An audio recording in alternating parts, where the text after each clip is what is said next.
Boston Blackie, starring Chester Morris. Hello? Is Mr. Manletter there? Why, no, I'm sorry, he's not. This is his secretary, Miss Rochelle. Can I help you? Yes, you can deliver a message for me. I've been trying to reach him all day. This is John Partridge, president of the Morton National Bank. Mr. Partridge, but... Well, Arthur Borden is president of the Morton Bank, isn't he? Not since yesterday, he's not. Give this message to Mr. Manletter, please. Tell him that his notes to the bank were due and payable on Monday of this week, and we must have our money. But, Mr. Partridge, we showed our books to Mr. Borden only last week, and he agreed to extend the notes until our accounts receivable came in. Our business is in fine shape, Mr. Partridge. Our books prove it. Please tell Mr. Manletter that we'll accept our money in the morning, Miss Rochelle. But it's $100,000. We can't possibly raise that money overnight. I'm sorry. That's Mr. Manletter's problem. Goodbye. $100,000. Hello, Gene. Mr. Manletter, the bank just called. There's a new president, and they want to foreclose on my notes. How did you know? Read this letter. I got it at the house this morning. Here, read it. If you want to know how to prevent the bank from foreclosing on your note, have your friend Boston Blackie visit a house at 50 Hunter Street at 7 o'clock this evening. Signed, a friend. Mr. Manletter, what does that mean? I don't know. I can't see any connection between the bank and Blackie. But I do know I won't ask him to go to Hunter Street. Well, can we raise $100,000 for the notes overnight? I don't think so, but I'll try. Only there isn't much hope. Then you must call your friend Blackie. No, it can only mean trouble for Blackie. I don't know how or why, but it must be trouble for him if I'm being forced to ask him to go there. But Blackie thrives on trouble, Mr. Manletter, and it'll save your business. No, I won't call Blackie. I'm going out to try to raise the money. You'll hear from me later. All right, sir. Alice, will you call a number for me, please? Get me Boston Blackie.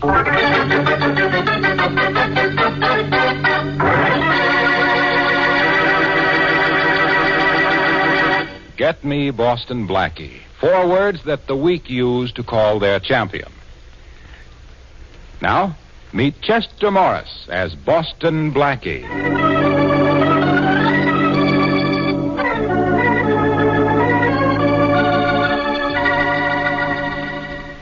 Tell me, Blackie, which one of these girls do you like best? Come on, take a look at their pictures. Come on, will you? All right, Shorty. I'll judge your personal beauty contest for you. Now, this blonde here... Yeah. Hold it, Shorty. I'll get the phone. Hello? Blackie? Yes. Blackie, this is Jean. I had to call you. Mr. Manletter's in terrible trouble. Hey, come on, will you, Blackie? Come on, get off that phone. I got to know about this redhead. Lay off, Shorty. What is it, Jean? What's the matter with Arthur? The bank called an hour ago. I've been trying since then to reach you. They're going to take over the business if Arthur doesn't redeem his notes for $100,000 by tomorrow morning. Well, they can't do that, Jean. Yes, they can. The notes are overdue. Hey, boss, what about this brunette? Now, come on, will you? Quiet. Not you, Jean. Look, honey, I haven't anywhere near $100,000, and I wouldn't know where to go to get it by tomorrow morning. I didn't expect you would, Blackie, but Mr. Manletter received a message saying that if you come to 50 Hunter Street at 7 o'clock tonight, the notes will be renewed. If I go to 50 Hunter Street, well, what does that mean? I don't know, Blackie. But if I show up, they'll renew? That's what the note says. Mr. Manletter knew you'd be in some kind of danger if you went, and he wouldn't ask you. Oh, don't worry, chick. You'll hear from me. Bye. So you finally got done. Now, come on, help me. Look at it. See, I got 50 pictures here. Pick out the one I should print up on my wall. I can't do anything about your pin-up problem now, Shorty. Oh. I've got something at 50 Hunter Street that I've got to pin down.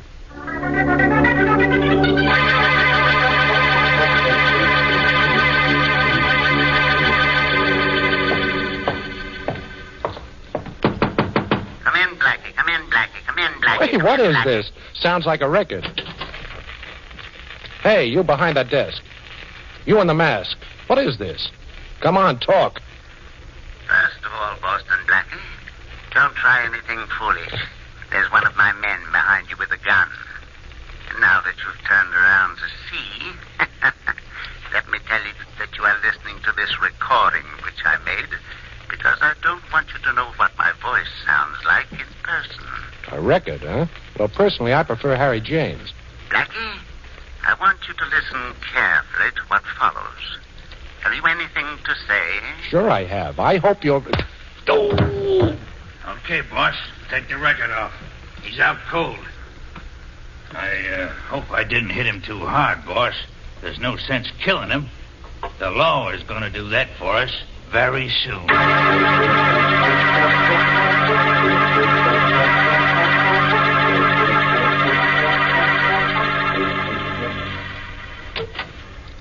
Gee, Blackie, where you been? I've been having pups. Well, I hope they look like their mother. Well, I'm back, Shorty, only I'm not the same guy. You should have had your head examined for going down to that Hunter Street joint. Yes, I had it cracked. That's worse. Take a look at this, Shorty. A bullet hole? Yeah. In your coat pocket. Who'd you shoot, Blackie? I didn't shoot anybody, Shorty. Somebody slugged me, and when I woke up, my gun was gone, and this hole was in my pocket. I must have been out for hours. It's almost 11 o'clock. I called Jean, and she told me the bank renewed Manletter's notes the minute I showed up at the Hunter Street place. Somebody sure took an awful crack at you, hey, Blackie? Yeah, it's more than that, Shorty. Only how much more and exactly what, I don't know. Get my robe, will you, please? Yeah, sure, boss. Give me your coat, and I'll hang it over this here chair. Well, here it is. Blackie, what do you make of this business this afternoon? I don't make it. It's got me stumped. Yeah, me too. Well, here's your robe. Thanks. I think I'll lie down and relax for half an hour. Would you mind fixing me some coffee, Shorty? Sure. Have it free in just a minute, boss. Thanks. Hello, Blackie. Glad to see me? Well, Inspector Farraday, of course I'm glad to see you. Which goes to prove how easy I am to please. Very funny. Now, Blackie, I think you overdid it this afternoon. Well, my head sure feels like I did. That isn't what I mean. Did you ever hear of a private detective named Fred Viswell? That crooked Jamis? Yeah. Oh, sure, I've heard of him. And he's heard of me, too, Farraday.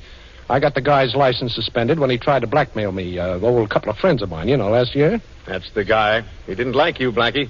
I'd feel a whole lot worse if you said Rita Hayworth didn't like me. You didn't like him either. I hate rats, Farraday. Come on, what's all this about? Nothing, only Viswell was found shot to death an hour ago. What?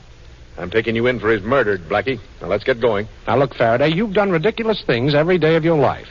But right now, you're borrowing from next week. What makes you think I bumped off Viswell? I don't think it. I know it. We've got your gun, and it's got your fingerprints on it. Oh. We found it near Viswell's body. And if I'm not mistaken, isn't that a bullet hole in the pocket of this coat of yours on the chair? You fired from your pocket. Well, maybe I burned the hole with a cigarette. No cigarette ever burned a hole like that. Now, come on, let's get going, Blackie. Get dressed and hurry up. Take off that robe, put a coat on. You're coming with me. Come on, take that robe off. All right. Pretty robe, isn't it? Too bad you won't be allowed to wear it in jail. You like this robe, Inspector? Mm-hmm. Well, here, take a good look at it. Lovely. Take a good look at it. Right over your head. Shorty. Yeah, I'm right here, boss. I was waiting for a signal from him before I counted. Well, help me tie him up, Shorty. We'll use the cord from the robe. Now, quiet, Inspector, quiet. Don't you know it's impolite to talk with your mouth full? He'll be tied up like a chicken in just a little minute now. Well, I know what the score is now, Shorty. Somebody's fixed it to look like I knocked off Fred Viswell. Yeah, I heard. Ain't a very pretty picture, is it, boss? I'm not worried about the picture, Shorty. I'm worried about the frame.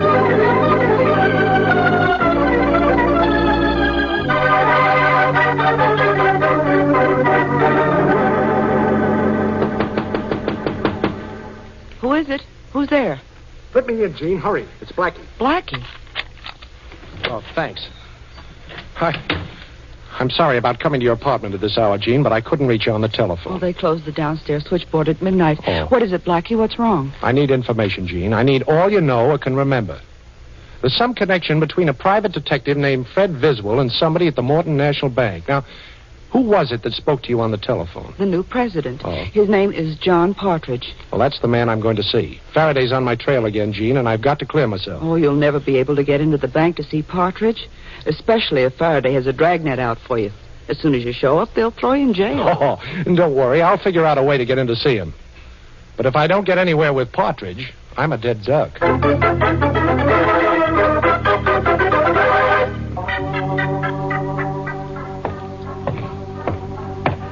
morning, Mr. Partridge. Good morning. Good morning, Mrs. Partridge. Good morning.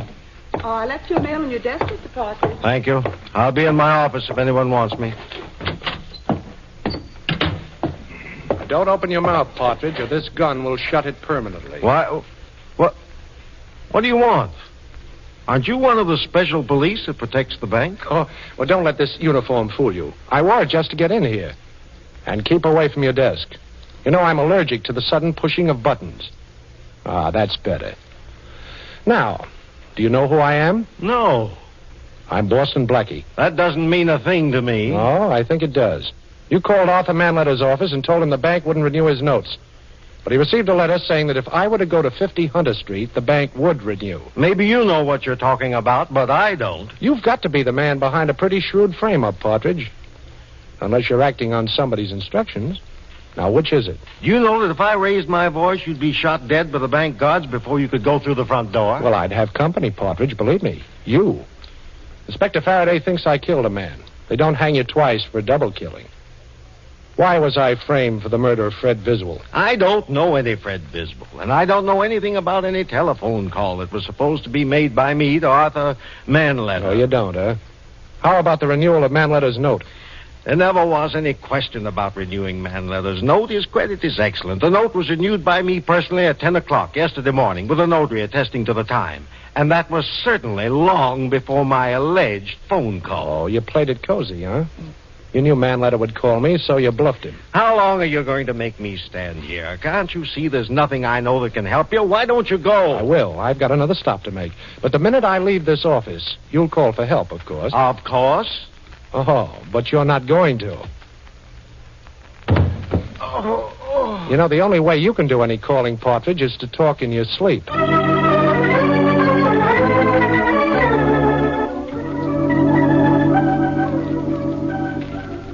Mr. Borden? Yes? I'm sorry to disturb you at your home. My name is Boston Blackie. How do you do, Mr. Blackie? I came up here to see you, Mr. Borden, about your bank. You mean about what used to be my bank? I'm sorry. Who decided to replace you as president? The board of directors. Oh, and was it done suddenly? Yes, very. Uh-huh. And where did John Partridge come from? I don't know. He'd been on our board of directors only a short while. Oh. I'm an old man, Blackie. The loss of my bank was a blow to me. Everything came so suddenly, I hadn't gotten used to not being there anymore. Will you forgive me if I'd rather not talk about it? Oh, I understand, Mr. Borden. I'm going to try to get your bank back for you, but I need some help. Now, here's an address where I can be reached. Oh, you must have some loyal employee at the bank you can depend on, and would you call him and get him to find out something about Partridge? And if you get any information, send me a message. And send that ring you're wearing with it so I know it's from you. I'll send you a message if I get it, but with just a paper clip on it. I haven't been able to get this ring off in years. The paper clip will identify my messenger if I hear anything. Good. Give me a little help. I'll turn a murder over to Inspector Farraday, get rid of the charge against myself, and give you a bank right in your side pocket.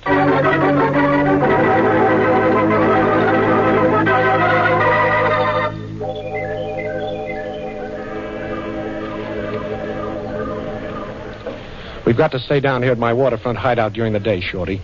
Every cop in town is on our tail, and Faraday's sworn he won't sleep till he brings me in. It's okay with me, Blackie. And go ahead, it's your deal. You got me, let me see, you got me 60 to 17 and 2 boxes. Go ahead, it's your deal. You know one thing about gin rummy, it sure passes the time away. Yeah, it passes my dough away, too. Okay, you two. Hoist him. Come on, Patsy. Yeah, I'm coming. Now, look, Blackie. Stand up and don't try nothing foolish. I know all about you and your tricks.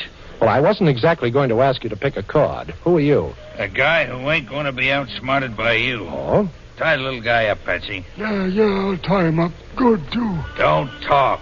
Tie. I'm tying him. He ain't going to go nowhere for a while. Okay. Well, suppose we start moving, Blackie. You ready, Patsy? Yeah, I'm ready, Mug. Well, of course, don't anybody ask me. You're ready, Blackie. But you don't know for what. Now, start moving. Oh, this is a ride, huh? Okay. One way? Oh, I wouldn't say that, Blackie. We're coming back, Patsy and me. But we got orders to get you. Orders to get me, huh? Dealing in the Blackie market? You'll strain an arm reaching for jokes like that, Blackie. I thought that was rather clever, But you might as well know something. Yeah? We ain't taking you on any gang ride. We're turning you over to the cops. Yeah, I'll bet. A couple of hoods like you wouldn't go within 2 miles of headquarters. I guarantee Faraday's got charges hanging over both you guys. Maybe. Only he'll be so glad to see you, he won't be able to think straight. All right, let's get moving, Blackie. And remember, I'm the guy that's got the gun on you. Okay, Mug. But take my word for it, someday you're going to beg me to forget that.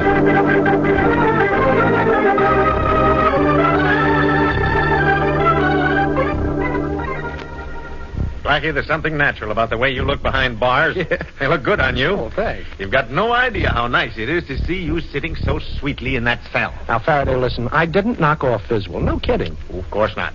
And you didn't throw your bathrobe over my head and tie me up either, did you, Blackie? Well, yes, I did do that, Faraday. You know I did. But I did it to help you. Oh, this is going to be good. Now, tell me how. Well, somebody knocked off Fred Viswell. Your job is to catch murderers, Faraday. I had to be free to help you, see?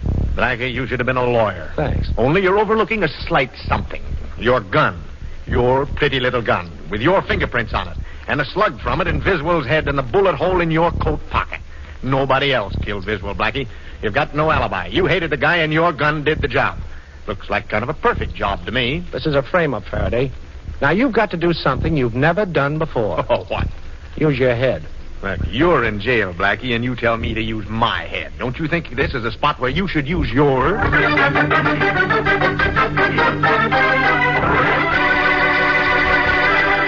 Well, it seems as though Inspector Farraday is about to realize a lifelong ambition and has finally found a charge against Boston Blackie that will stick.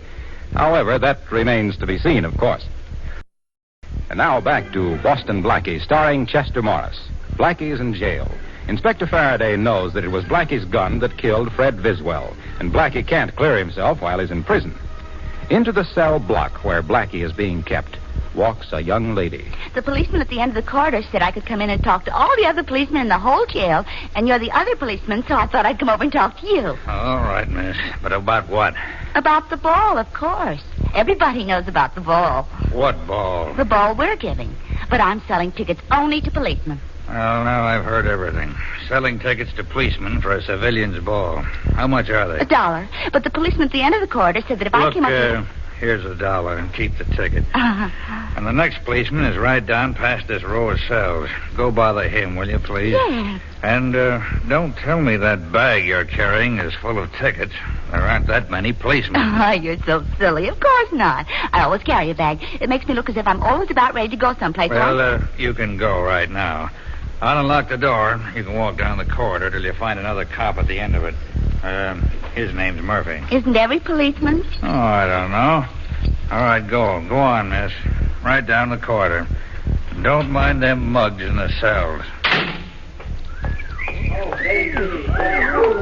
Blackie. Gene, what are you doing here? This isn't visiting day. Blackie, listen. I've got to keep walking when the guard looks this way. Oh, don't be silly. Come in. The door's open. The cell door's open? Sure, try it. It is. Blackie, how did you do that? Close the door. You know, I could open the cell door all right, Gene. That was a cinch. But I haven't figured out yet how to get past the guards at both ends of the guard. Well, stop figuring it, Blackie. Here, look at this bag I brought. It's an outfit that matches the one I'm wearing, only it's a couple of sizes larger.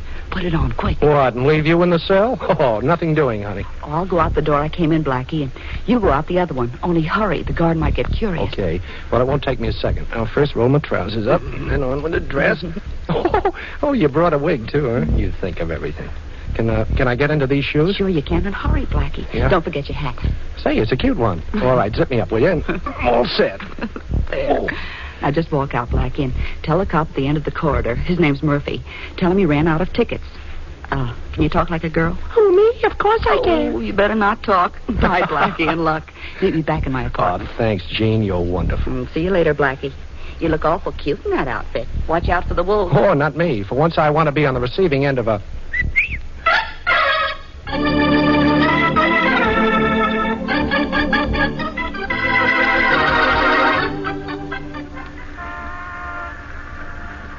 This is the house, Shorty, 50 Hunter Street. I don't know what I'd expect to find here, but let's go in. Why, boss? Well, maybe I can pick up something inside that'll give me a clue to that masked man. You see any lights? No. Nope, there ain't any but. Okay, now don't hit your flashlight till we close the street door. Oh, what kind of a lock is this? I don't know. But if you're working on it, it's an easy lock, I'll guarantee that. No, Shorty, it's an open lock. Come on in. Shh, quiet. Hit your flash, Shorty. Right. Yeah, this is the room where I got conked. The masked guy sat right over there facing me with his hands folded on that table, and he... Shorty. What? What happened? I know now who the masked guy was, Shorty. Yeah? I'm going to straighten out this whole mess. Wait till I look up a number in this phone book. Let's see. Hey, who are you calling, Blackie? I'm calling the murderer of Fred Viswell. Wait a minute. Yeah, here it is. Well, now let's hope I sound like the mug. Hey, boss, this is a mug. Come right down to Hunter Street house. I got Blackie here. He's hurt. Oh, you want to talk to him? Okay. Talk to the boss, Blackie, or you get it again. Here, take the phone. So you're the boss, huh? What am I supposed to do, applaud? Give me that phone, Blackie. Okay, boss. Yeah, that sure is Blackie, huh? Oh, you'll be right down? Good work, eh? Good. Yeah. What a swell. Okay, Shorty, now you beat it. I'm staying right here, and I'm handling this alone. But I have a job for you when you get outside. Okay, boss. It may decide who dies for the murder of Fred Viswell. And just between us, I'd rather it wasn't me.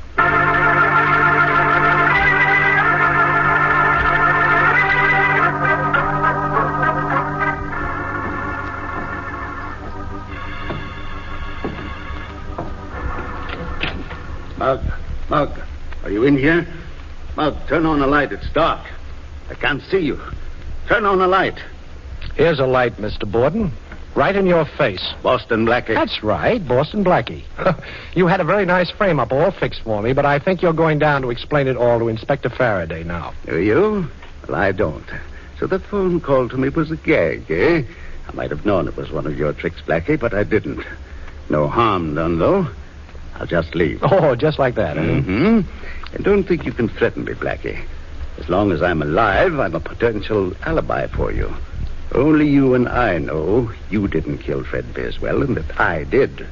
And you've got to let me live in the hope that someday I'll confess. Yes, I guess maybe I do. Oh, you're a pretty smart man, Borden. You'd have to be to have me in this kind of a jam. What did Viswell ever do to you? He thought he could outsmart me, the fool. Some private investors had him checking the books at the bank. Found that I'd taken quite a bit of money that didn't belong to me. And he thought he'd try a bit of blackmail. He didn't get very far. Pretty thorough, aren't you? I think so. How did you know I was the masked man, Blackie? Well, two ways, Borden. Yes? One was the fact that I gave you the address of my waterfront hideout, and later your hoods paid me a visit down there. You were the only one that had that address. The other was that ring you're wearing. The one you told me you couldn't take off. When I came in tonight, I remembered the masked man was wearing that ring. Putting John Partridge in your place as president of the bank sounds like a wonderfully smart idea. It was. I was tired of working, and I can throw Partridge in jail any time I like for a little embezzlement job he did. So he must do as I say. And now, Boston Blackie, let's go visit Inspector Farraday. Well, no, Mr. Borden, I don't think I care to see the inspector tonight. No? Perhaps this gun will make you change your mind. I happen to know that Farraday has your gun. You're still under suspicion of murder, you know. And if you try to escape, Blackie, I'll think nothing of killing you in cold blood. I believe you would, Borden. All right, I'll go with you. I guess I'd rather be a live prisoner than a dead suspect.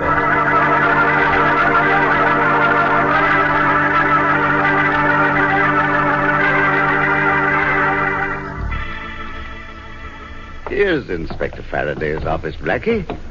Walk right in. Go on. Okay, if you say so, Borden.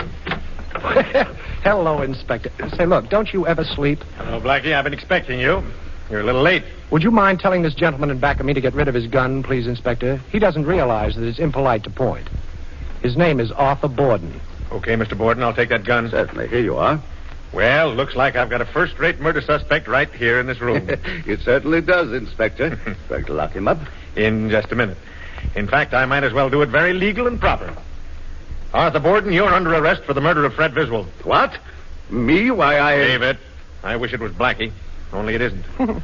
We've got your confession in your own voice, right on a dictograph record. A dictograph planted in my Hunter Street house? Right. That's impossible. Nobody could have put a dictograph in there. You tell him, Blackie. You figured this thing out. Well, before you came into the Hunter Street house tonight, Mr. Borden, I dialed the inspector's private number on the telephone and left the receiver off the hook, you see. I had Shorty call him before and tell him to expect his private telephone to ring. All the while you were telling me how perfectly you would frame me, the inspector was listening on this end. Yeah, not only listening, but having the whole thing taken down on a record.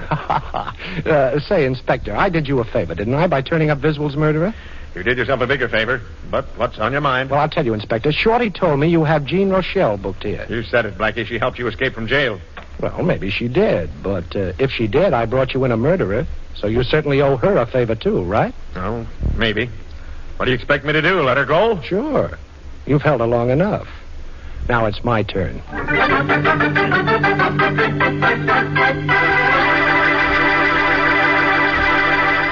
Be sure to listen in at this same time next week for another exciting adventure with Boston Blackie, starring Chester Morris with Richard Lane as Inspector Farraday.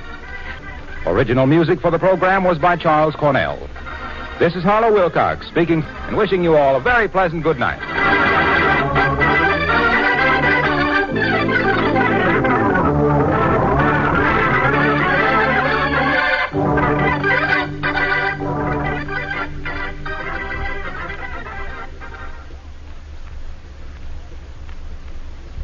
This is the National Broadcasting Company.